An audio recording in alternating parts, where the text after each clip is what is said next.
Hello friends, today we are going to explore the most fascinating therapy, that is cupping therapy.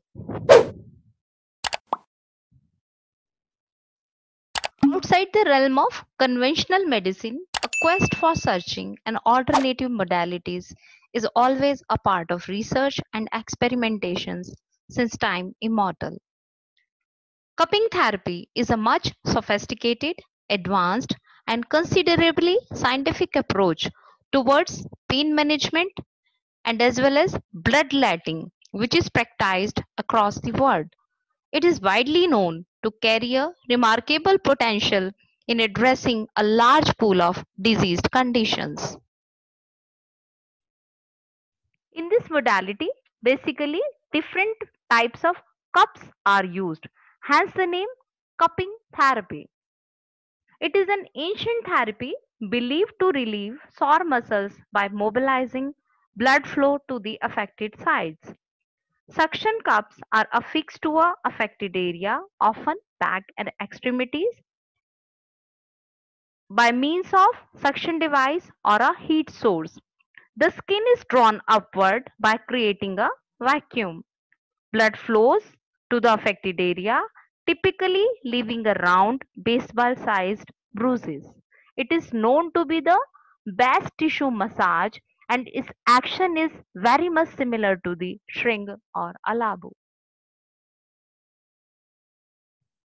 Initially, cupping therapy was originally performed by using the alabu or shrink, that is animal horns or gourd.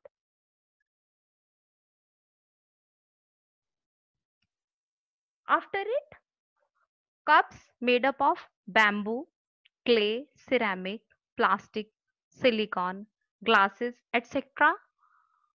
are coming into the fashion for doing the therapy. Out of all the varieties mentioned earlier, the glass cups and fiber made cups has the advantage of transparency and also make the practitioner able to evaluate the degree of response. Hence, these varieties are used vastly nowadays for doing this procedure.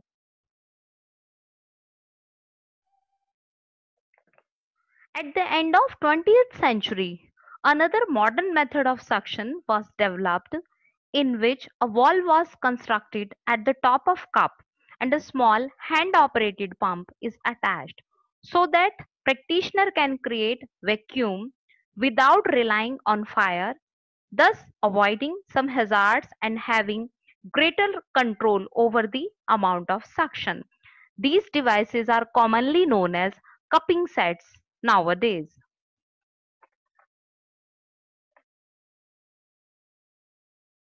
There are many varieties of cupping therapies available, but out of which the four major ones are dry or air cupping, wet cupping, fire cupping, and massage cupping. Cupping therapy is basically indicated in various types of pain, stiffness anywhere in the body, muscular spasm, congestion largely because of trauma, many skin disorders, digestive complaints, disc herniation, fallopian tube blockage, irritable bowel syndrome, and anxiety and depression. Contraindications for doing the cupping therapy are bleeding disorders, patients having severe anemia, high fever with convulsions, patients on anticoagulants medicines, skin sites specifically with active inflammation, any type of infection, burns and open wounds. Hemorrhage, whether it is external or internal, is an absolute contraindication for doing the cupping therapy. Great third muscle, ligament, as well as tendon tear. Fractures, deep vein thrombosis, varicose veins, and child, elderly, and pregnant women. Cupping is relatively safe procedure especially dry or air cupping, as it does not include the risk of fire or heat. But it can cause some small baseball sized bruises over the skin, which depends upon the stagnation in that particular point. These bruises are usually painless and disappears within a few days.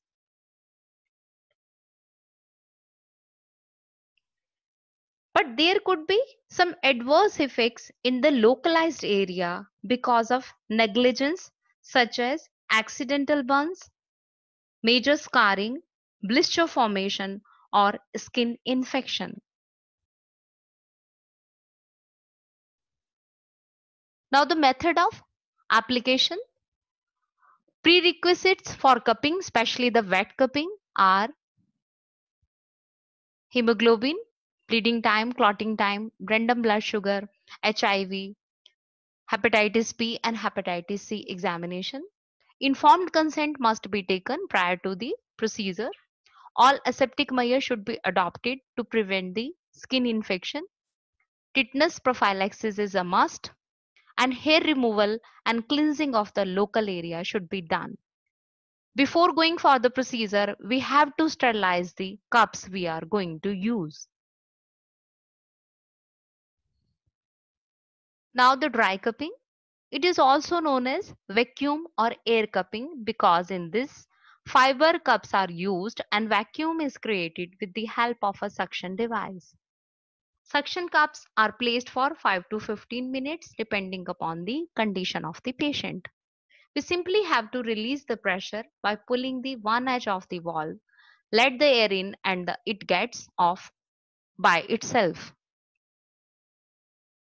Care must be taken that we must remove the cups gently to prevent the skin damage. And in the end, we have to apply some healing oil, ointment, etc. for early healing of the bruises that are caused by the cupping.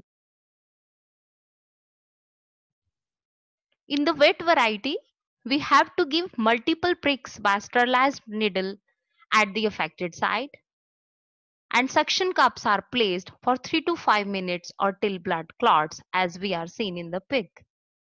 This method is mainly used for stagnation of blood, accumulated fluids, pus, toxins, etc. to be evacuated. Fire cupping is very much similar to the Ghati Yantra.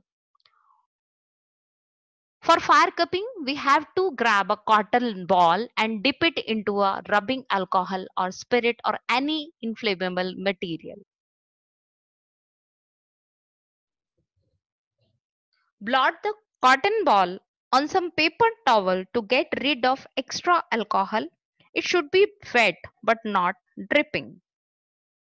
Hold the cotton ball and light it on fire. Keep the flaming cotton ball inside the cups with the help of tweezers and warm each cup and placed over the skin. Make sure that there must be some gaps in between the cups. The vacuum created by extinguished fire and skin sucks up the skin inside the cups we are placing over the skin. Keep them until the skin under the cup turns from red to violet and removed after some time by lifting at one end. Massage cupping. It is also known as sliding, gliding, or moving cupping.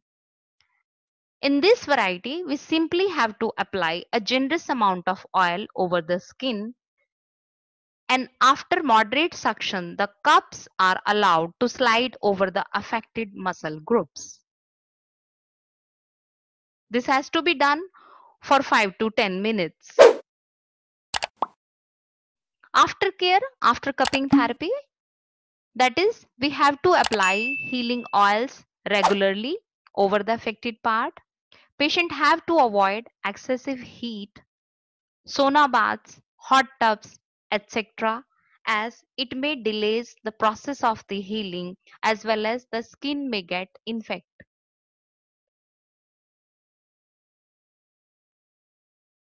Probable therapeutic effect of cupping therapy is assumed that it is drawing impurities to the surface and hence helpful in removing the toxins quickly and effectively.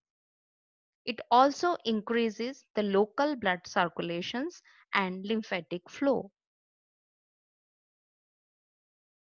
It is very helpful in loosens the fascia and the connective tissues and also releases the trigger points. Hence helps in overcome the reoccurrence of the certain diseases.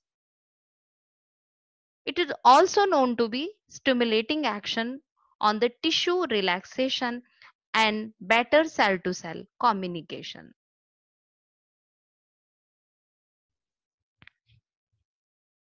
Cupping therapy is nowadays become very popular due to its easy procedure and instant relief. We can easily perform this therapy by practicing it regularly and effectively. That's all for today. Take care, stay home, stay safe.